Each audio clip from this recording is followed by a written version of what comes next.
मैं इतना ही कहूंगी कि नव भवन में नव संकल्प के साथ गणेश उत्सव के शुभ अवसर पर प्रधानमंत्री मोदी जी का विशेष आभार और अभिनंदन। वर्षों से महिलाओं के इस राजनीतिक संघर्ष को अपना संकल्प बनाकर वो सिद्धि तक ले जाने वाले हैं। आज नारी शक्ति वंदन बिल जो लोकसभा में इंट्रोड्यूस हुआ वो हमारी महिला शक्ति, नेतृत्व शक्ति बने हमारे राष्ट्र की, उसको परिभाषित करेगा।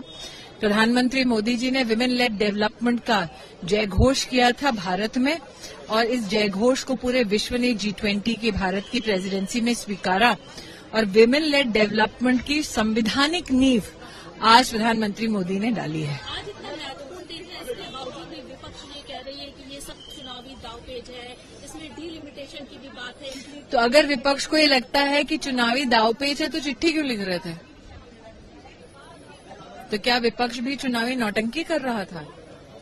और विपक्ष के लिए ये चुनावी नौटंकी ही है, क्योंकि विपक्ष ने और विशेषतः कांग्रेस ने सत्ता में रहने के बावजूद कभी भी महिला को आरक्षण नहीं दिया, जबकि बार बार इसकी मांग उठती रही और कांग्रेस के पास पूरा बहुमत था लोकसभा में। ये भी सत्य है कि भारतीय जनता पार्टी ने अपनी पार्टी में पहला राजनीतिक दल बना जिसने अपनी पार्टी में महिलाओं को आरक्षण दिया, और हास्यास्पद है कि सोनिया जी एक महिला अध्यक्षा होने के नाते अपनी पार्टी में ये सम्मान अपनी पार्टी की महिला कार्यकर्ताओं को ना दे पाए। गांधी खानदान को सिर्फ अपने परिवार की महिलाओं को सशक्त करने में रुचि है। राष्ट्र के गरीब तक के मध्यम वर्गीय परिवार या आदिवासी या दलित समाज की महिलाओं को सशक्त करने में उनकी रुचि नहीं है। आज ये दुख का विषय है कि श्रीमती सोनिया गांधी जानबूझकर सदन से गायब रहीं। ये दुख का विषय है कि उनके सुपुत्र भी जब इस बिल पर चर्चा शुरू हो रही थी, इंट्रोडक्शन हो रहा था, तब पीठ दिखाकर चले गए। और भी खेदजनक है कि जब हमारे लोकसभा के अध्यक्ष ओम बिरला जी ने, स्पीकर ने ये घोषणा की कि क्या महिला आरक्षण मतलब कि नारी शक्ति वंदन बिल का सभी राजनीतिक दल समर्थन करते या नहीं, ऐसे में भाजपा और एनडीए के सभी साथियों ने अपना समर्थन दिया, कांग्रेस पार्टी ने समर्थन बिल के इंट्रोडक्शन में नहीं दिया।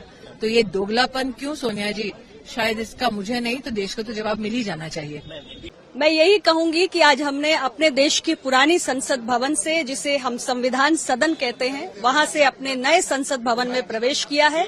और नए संसद भवन में आने के बाद हम इस उम्मीद से आए हैं कि हम जो हमारी संसदीय परंपराएं हैं उनको और आगे बढ़ाएंगे और देश के लोकतंत्र को मजबूत करेंगे।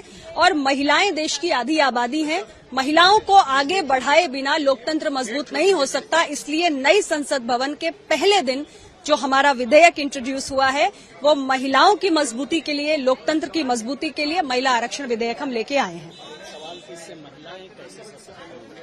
हमारी सरकार विमेन लेड डेवलपमेंट की बात करती है। G20 में भी हमने इस एजेंडा को आगे रखा कि हमें सिर्फ महिलाओं का सशक्तिकरण, ये हमारी सोच नहीं होनी चाहिए, बल्कि महिलाएं आगे बढ़ के, लीड करके, नेतृत्व करके कैसे देश के विकास में भागीदार बने, ये जरूरी है। और इसके लिए सबसे बड़ी बात यह है कि हमारी जो महिलाएं हैं वो हमारे देश के राज्यों के सदन में इलेक्टेड रिप्रेजेंटेटिव्स के रूप में पहुंचे और चुने हुए प्रतिनिधियों के रूप में जो देश के हित में फैसले होते हैं, कानून बनते हैं, उन चर्चाओं में अपना योगदान दें, अपना अनुभव साझा करें। और ये जो पूरी प्रक्रिया है, लेजिस्लेटिव प्रोसेस जो है, इसमें उनका योगदान हो, तो इस बिल के माध्यम से ये सुनिश्चित होगा। ये नया संसद भवन हमारे लिए नई उमंग, नई ऊर्जा, नया इतिहास, नई चेतना लेकर के आया है। इसका बनना ही अपने आप में एक इतिहास है और स्वर्णिम इतिहास है। और इस स्वर्णिम इतिहास में सर्वप्रथम महिला बिल आया है। आज गणपति जी का दिवस है, उनके पूजनीय के साथ हमारी जो नारी शक्ति है वो दुर्गा स्वरूपा है। इस तरह से सर्वप्रथम नारी शक्ति जो बिल आया है, आरक्षण बिल आया है, इसमें हम पूरे देश की महिलाओं को बधाई देते हैं।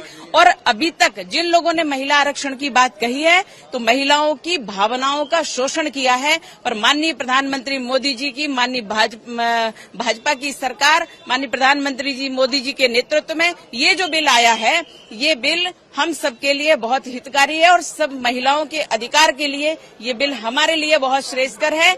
और महिलाएं अब आगे बढ़ेंगी, अपने अधिकार को पाएंगी और इस देश में अपनी प्रमुख भूमिका निभाएंगी। ये हमारे आज के इतिहास बनना प्रारंभ हो गया। कई इतिहास इस नए भवन में गढ़े जाएंगे। प्रधानमंत्री श्री नरेंद्र मोदी जी की एक ऐसी मन की भावना है, इस भावना से जितने भी वो काम किए हैं वो जनता के हक हित के लिए हुआ है। आज महिला बिल की जो धमक आई है, अब महिला बिल पर वो चर्चा किए, तो महिला बिल बहुत वर्षों से प्रतीक्षा में थी कि कब महिला बिल पास हो। आज वो भी प्रतीक्षा समाप्त हुआ और महिला बिल का तैयारी हो रही है और महिला बिल 2029 से चलेगा। 29 है। अब उस विपक्ष को तो कुछ का कुछ समझ में नहीं आता है कि कहाँ पर क्या होता है। कुछ न कुछ खामियां निकालना उसका धर्म बन गया है बस।